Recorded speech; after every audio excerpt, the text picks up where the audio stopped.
Welcome everyone. At the outset, I take this opportunity to welcome all the learners of PGJMC and MAJMC of School of Journalism and New Media Studies and all the other guests who very fondly join us whenever we have such Facebook Live sessions. So today our topic of discussion would be media ownership. We all know that media is something which is very flamboyant, which is very important to the existence of any society, more so in today's world, which is greatly technology directed. In such times, one who owns the media obviously becomes more important than the others in a social setup. So today we will talk of all the aspects of media ownership, particularly in context of India and how it has been taken up so far.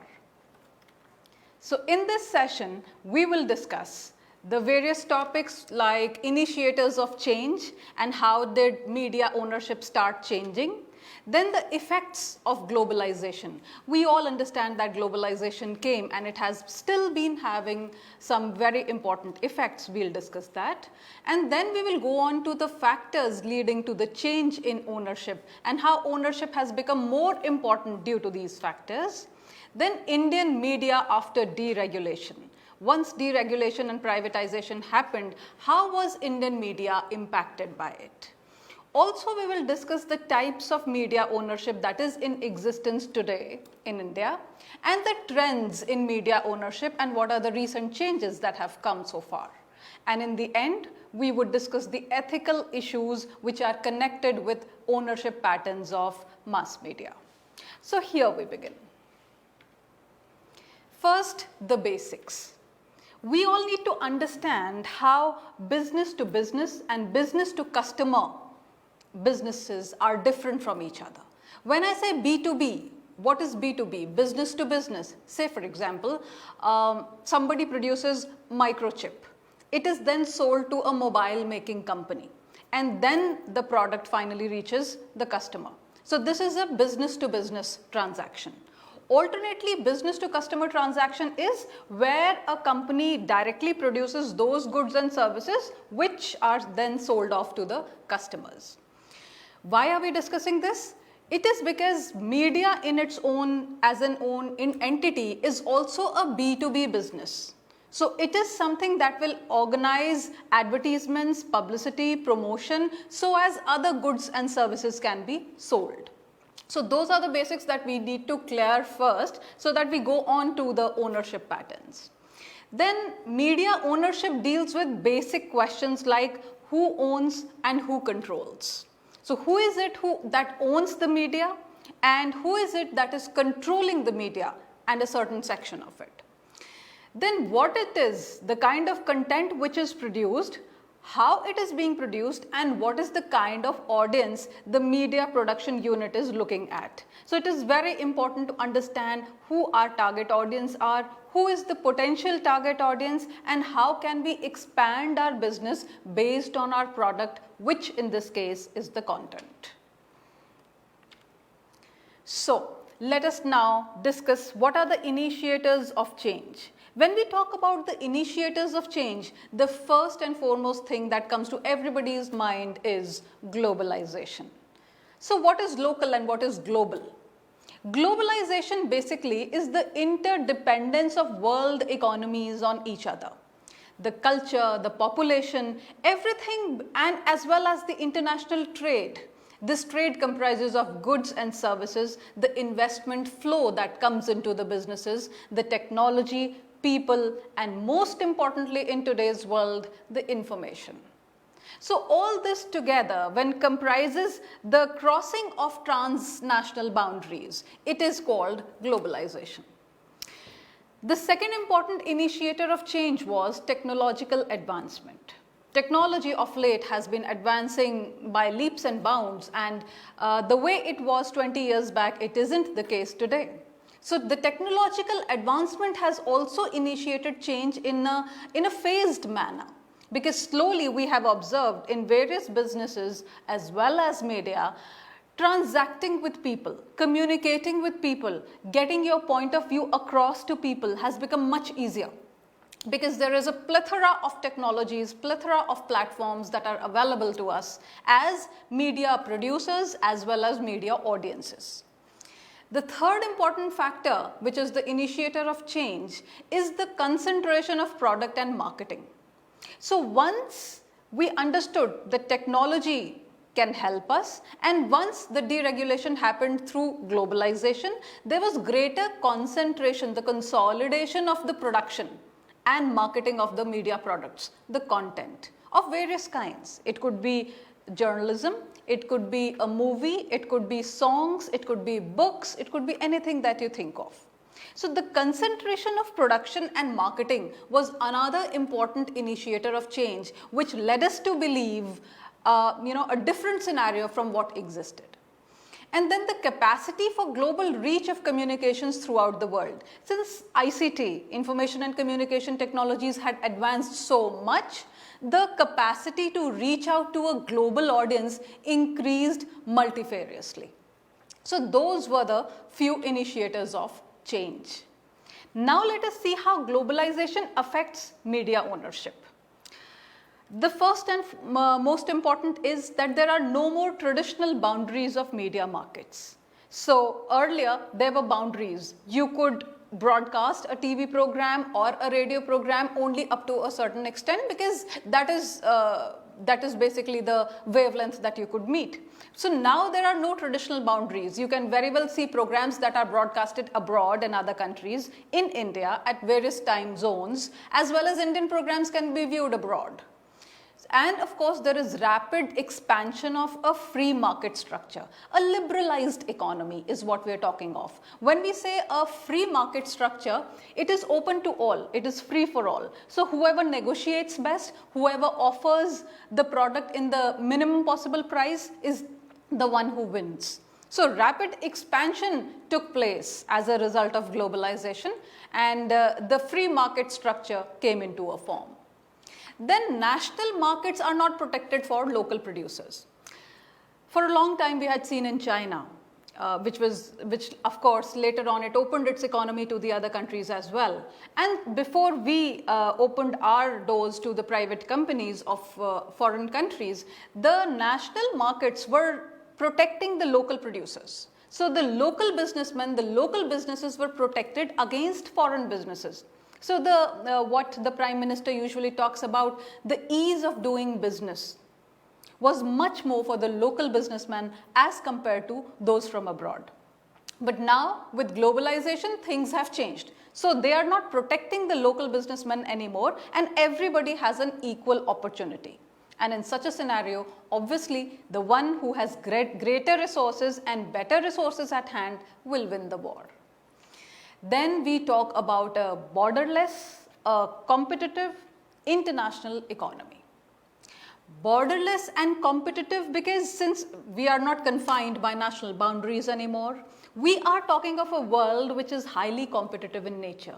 Competitive in terms of pricing, in terms of strategy, in terms of the product offered, in terms of the servicing of the product and the value addition that most customers across the world look for.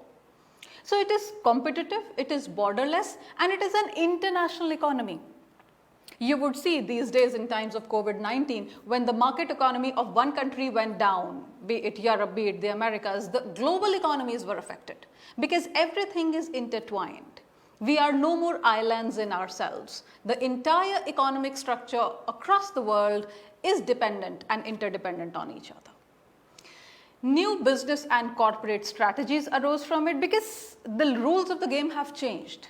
And since the rules have changed, we do require new business concepts. We do require new strategies with which we could proceed in a new global arena of business which needs to be won over. And then convergence of technology between media and other industries. When we say convergence, just to explain this concept simply to the students, convergence means when you bring together many technologies into one. And mobile is a very good example. It is a computer, it is a phone, it is much more than just one machine. So this is called convergence of technology, and this convergence has been taking place at a large pace and at a heavy pace between media industries as well as other industries. So it could be media and telecom, it could be media and computing, it could be computing and telecom, so on and so forth. Then various kinds obviously have a greater hold, a greater control over the market. So there is concentrated media ownership. Media ownership has become concentrated in the hands of a few. You would see that there are a few families in media in India who would own multiple avenues and arenas of media. So the concentrated media ownership has grown over time. Also, there is a greater trend of cross-media ownership. If you own a newspaper, you are more likely to go and open a news channel as well. Or if you're owning a news channel or a newspaper, you would also like to open an educational institution where you can train children or students on with hands-on skills and training. Then there is a greater growth of conglomerates. When I say conglomerates are it's the rise of those businesses which, other than being in their major segment, also have the ownership in media businesses. So say for example, somebody has a business of telecommunications, also buys certain number of shares in a television channel. That is called a conglomerate. So other than owning other businesses, when you also start owning a media business, you are a business conglomerate. Then this was about globalization. Now let us discuss what are the factors that lead to change in ownership patterns. Those were the factors that greatly affected globalization, and they were a resultant, an outcome of what globalization gave us in terms of our business environment. Now when we are talking about the factors that lead to change in ownership, the first thing to consider is the changes in global political economy.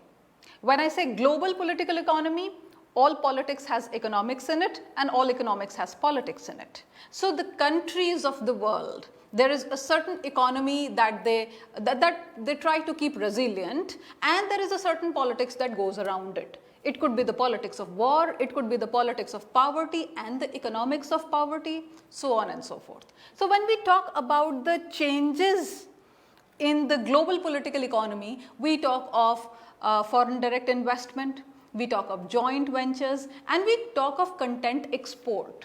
What do we mean by content export? Content export is when any kind of content which is getting produced for, say for example, American audience is also viewed, liked, and it's welcomed in India. So the same product comes to India. This is exporting of content. Foreign direct investment is when a foreign company buys certain shares or is ready to invest in an Indian concern. It obviously brings about a change in the geopolitical economic scenario of the world. And then there are joint ventures whereby two people who have the capability and the capacity to invest come together and begin with something new or something which is already existing as a business unit. So those were the changes in global political economy. The second is the effect of rise of ICT. ICT is such a potent factor. It will be discussed over and over again, not only in this presentation, but also whenever we will talk about the polity, the economy, the political economic relationships of countries. Media ownership, media control, this is something which will affect all aspects of these subjects, because ICT, the way it has progressed and the way it has proliferated all across the social fabric, it is very important to study. You cannot negate it. So deregulation and privatization were a byproduct, I would say, of the rise of ICT, because so far there were a few rules with which everybody would play. But now there were no regulations, since there were countries, different countries and economies coming across and participating in our economy, and ours going and participating in theirs. So also privatization. Nothing was going as per only the government laws and rules. So we were opening our doors to private players who could be better or equal performers. Then fragmentation of media markets. This became an important context because When we talk about media markets, the audience is the same. You are trying to sell something through an advertisement. You are trying to convince the same audience to buy certain products through some event. You are trying to, propel forward some product or some service by means of news, by means of films that you make on them.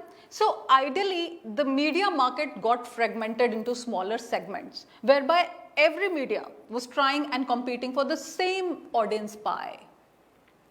And then, of course, the changing capital markets. There was greater deregulation, there were more mergers and acquisitions of companies. This kept changing the market capital all the time. So the scenario and the way it was depicted economically kept changing time and again. There could be a time when the economic trades and ties and other such soft relations and things like that were stronger between two countries, and the equations might change when one country would try to build similar relationships with another country. So it may or may not be liked by the former players. So there were changing capital markets all the time. Any country who was in a position to invest was investing its monies into and media is a more softer target, I would say, because it allows you to change an opinion. It allows you to form an opinion. It allows you to think the way the controller of that media would want the audience to think.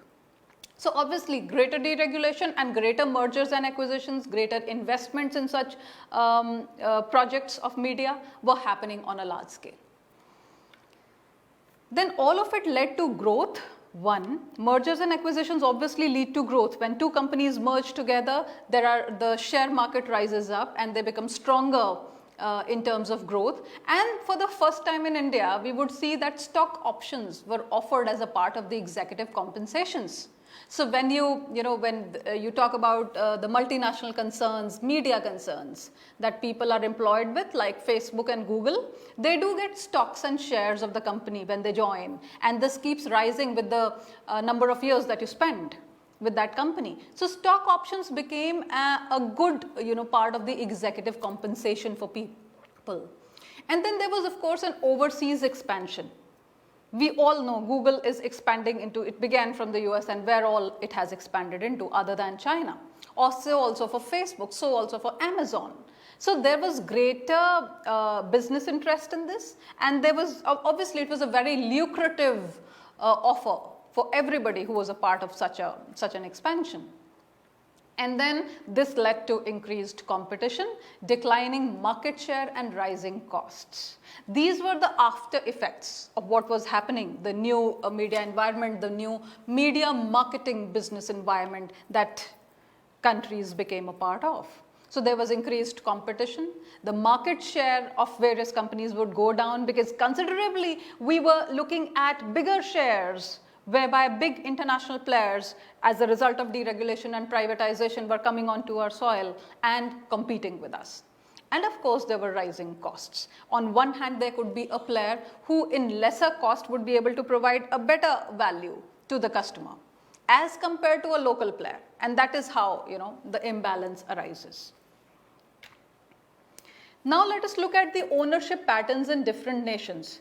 Here I'm not going to dissect this whole topic country-wise or continent-wise. I will just give you a broad outlook of how this is going to be. Like rich countries, when we talk of rich countries, the levels of state ownership is low here. So the government control is less here. Why? Because when the countries are rich, there are greater number of private players. And obviously there is multiplicity of opinion that would be presented in terms of the content. And these players are strong enough to, find some financial backing, find some investments and continue as against the government players of that country. So rich countries will always see lower levels of state ownership. As compared to this, autocratic countries where you have one party rule or a single person ruling, the level will be very high because this person will be able to control, would like to control media so that, things are smooth according to their policies and according to the way they want to run the country. Then we have poor countries where there is a greater level of one is the poor countries and the other is the autocratic countries. So poor countries also will see greater level of state ownership, greater control, because the resources are short. Whatever resources are there are concentrated in the hands of the government, so they can they can create greater opportunities of controlling the media in such countries. Also, when we talk about democratic countries, we have discussed in our previous sessions libertarian media system, a free-for-all media system. So where there is democracy, there is plurality of opinion. When I say plurality of opinion, you try and fit everybody's opinion into the subject of discussion. So the level of control by the state or by the government is low. And that is how a democracy flourishes, especially when we talk in terms of media. Then let us discuss Indian media post deregulation. Deregulation happened, the economies opened up, we were happy to accommodate private players from other countries. And what happened after that? One, there was hyper growth of market. So we would see media companies growing hyper locally. They were not just on local levels anymore. There were other countries and other companies, media companies as well as non-media companies, that were investing into the media companies of India, due to which the share market would rise, due to which there would be a more than average growth in the market. That is what we call a hyper growth. Then there was privatization of public services. We know that there is a government telecom service that is provided, which prevents us from having a very smooth facility in itself. But on the other hand, we have certain private players that also produce good amount of good amount of service, in a way that they are able to bring up a scenario where the audiences are content with what they are provided with. So the privatization of public services is one thing that happened post deregulation. Global cultural homogenization was another factor. When I say cultural homogenization, so far we were allowing different cultures to flourish and present themselves through regional media, through local media, through, let us say, national media also. But now we were open to the times where global cultures were accepted and they were dominant. So global cultural homogenization started taking place. We are trying to straitjacket value systems of people. And when we are trying to straitjacket value systems, we are also getting into the fact that homogenization will prevent any kind of multiplicity of thought and multiplicity of opinion. But since it suits the business players, this is how it is happening. Then of course, consumerism. Consumerism is another factor that was pushed on a large scale by media companies, because consumerism would lead to, one is the need and one is the want. So through consumerism, media could push to us the products which were not really needed by the people. But at the same time, the economy started doing well and the purchasing power of people was going up. And of course, consumerism started, having roots. And then there was greater interconnectedness of national economies, that we very well know. The corporate deregulation took place. There was greater corporatization of media. Media was not corporate to the extent to which it is now. So the corporate deregulation happened for media. And then there were traditional nation states that were displaced. The traditional concept of a certain part of the country, a certain culture, value systems, demography and psychographics of people, they were being disposed and displaced slowly. So on the whole, these were the basic factors that affected India and Indian media after deregulation happened. Next, we discuss the types of media ownership. This is the kind of media ownership that exists, that is prevalent even today. And say for example, when we say chain ownership, so there is a say for example, a newspaper organization that owns multiple newspapers. You will see a Times of India also owning a Navbharat Times and some other newspaper. So there are various other newspapers. There's a chain of newspapers whose ownership Bennett and Coleman may have. Cross-media ownership is when you already are owning a newspaper, you have a media and you get into another media business. Say for example, while also having a newspaper, you get onto a radio channel or a TV channel. So this is called cross-media ownership. Then conglomerate ownership. The idea of conglomerate is, as I explained earlier, when you own certain business verticals and alongside you also own a media business. So conglomerate ownership also grew because everybody could see how lucrative the media business could be and how well it could support the various other businesses. So this has been an ethical question that has been discussed for a long time now. But people don't pay much attention these days since everything is global and there are various companies and we are not even sure who is the concern which is owning a certain media group and how much percentage of shares is owned by whom. So in such kind of a scenario, conglomerate ownership was more prevalent and was more beneficial to the owners of media, to the owners of those businesses. Now we talk of vertical integration. Vertical integration is when you try to own something which is going to affect the media business which you are directly owning or of which you are directly a part. Say for example, newspapers. If you run a newspaper and you decide to buy a few acres of land to grow trees so that you can produce your own pulp and you can produce your own newsprint. Earlier, there were a few restrictions as to how much newsprint which organization can buy, and there would also be discounts given to smaller newspapers and smaller publications because they would not be in a position to pay so much because newsprint is a costly commodity, it is highly expensive. So vertical integration is another scene altogether, is something which is totally in contrast. You decide to own certain number of acres of land and you grow your own trees in order to extract pulp and make your own newsprint. So this is vertical integration.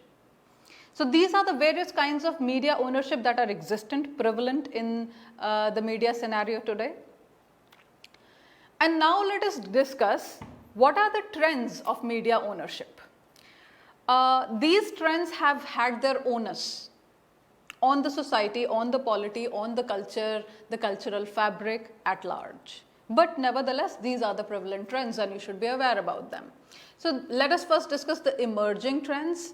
Like all companies, since media companies are all very lucrative, mergers and acquisitions and strategic deals and alliances keep taking place not only with the allies but with the rivals as well. So when there are two opposing groups who are at war with each other as far as business is concerned, if they find a kind of audience segment, a niche audience segment where the two can propel their energies together, they can synergize and push a product, they would do it. So there are no permanent friends or foes in business. Then we talk about the convergence of technology. Convergence, like I said, because of ICT, convergence has been the in thing. The more affordable it can be, the smaller it can be, and more number of functions it can operate on, the better it gets. So media, telecommunication and computing. These were the three sectors which merged together to come up with various kinds of products which could be something like a Chromecast, which could be a caravan, which could be anything, any kind of product which would lead you to multifarious usage of the same media in multiple ways. And then of course the producers and distributors of content also decided to converge. So when, say for example, a media distributing agency also decides to have their own media agencies that would produce the content, obviously their control over the media environment as far as product is concerned, as well as the media marketing would improve, would be stronger. So convergence of producers and distributors of content kept taking place. Say for example, Netflix is a good example. All such video demands, video on demand kind of services which are coming into picture these days, they are all good examples of this.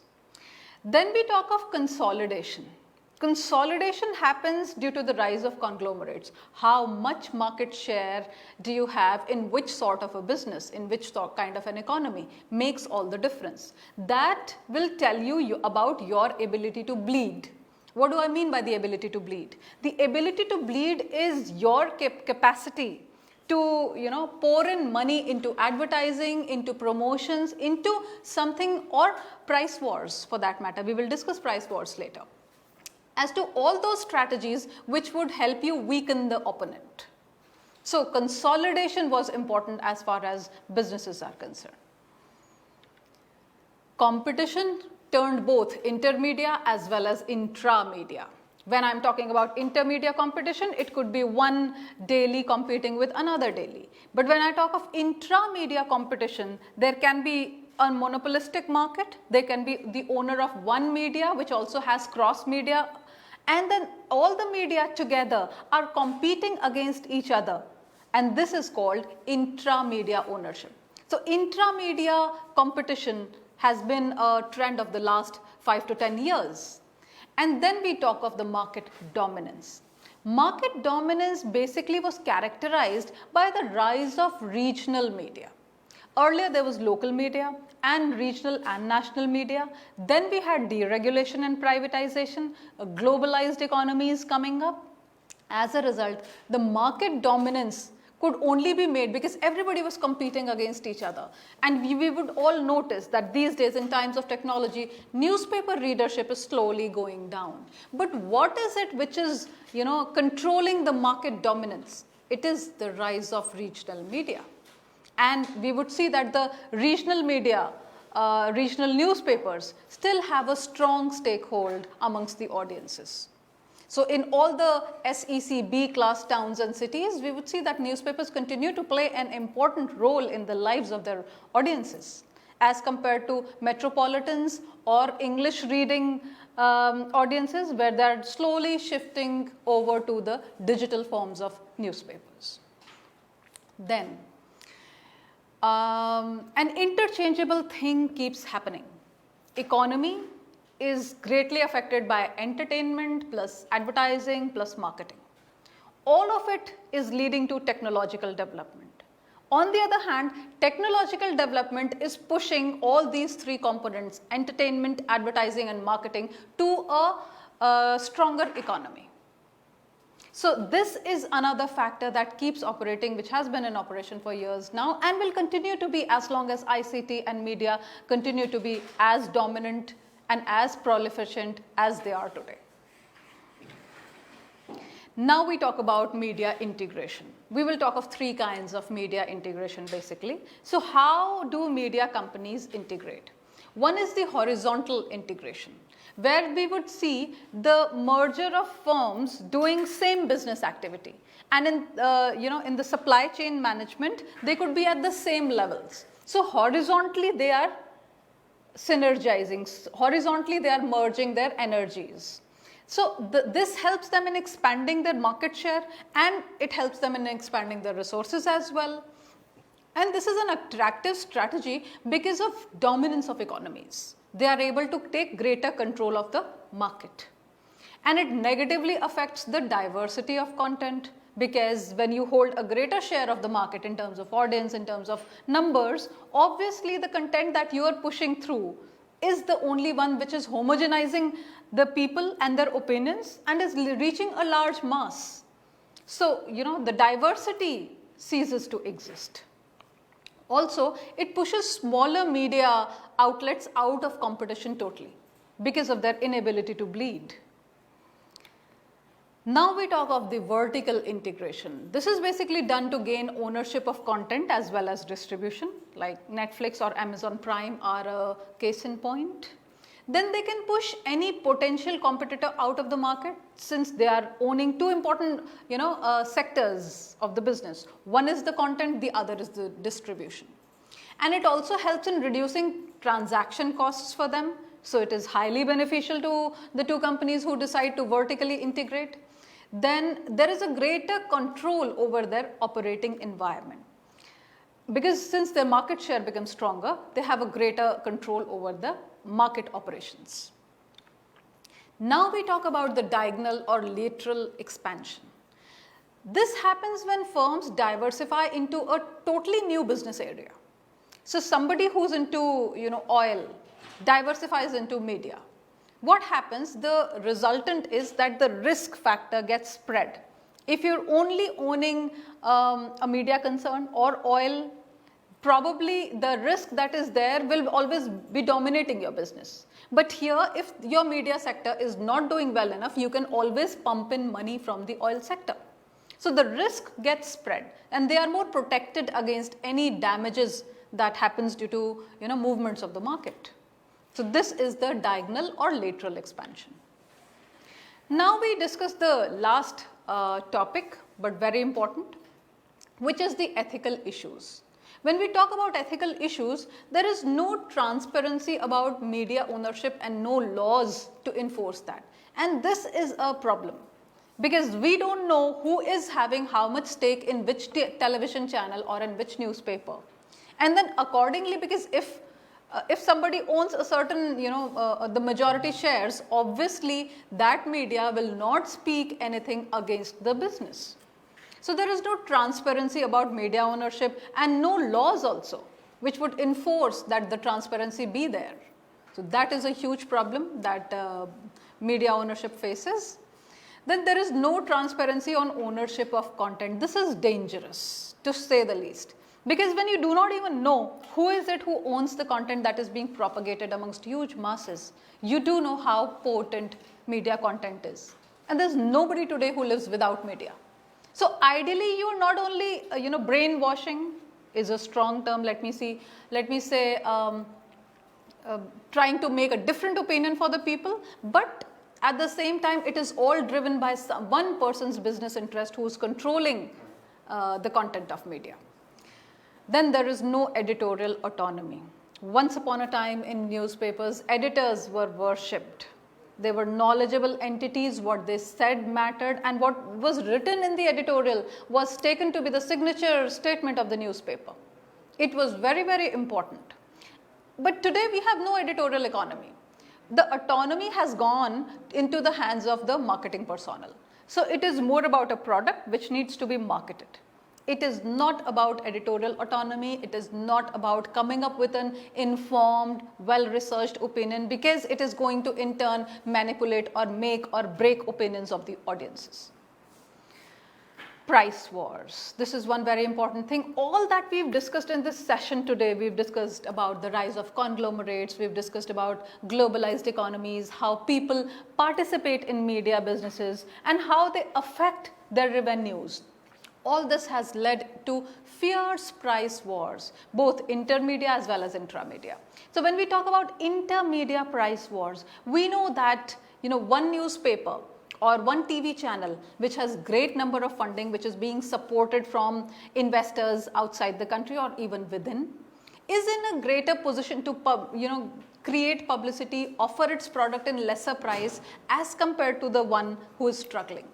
So obviously he will be or she will be in a better position to push out the competition of the market, and there will be more media monopoly. Then there are political deals to design editorial content favorably.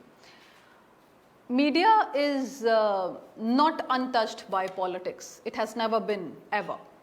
So ideally, when there are political deals, there can be a way which maybe the audiences may or may not be able to figure out very prominently, but there can be the designing of editorial content in such a way as to favor a certain political party or a political ideology.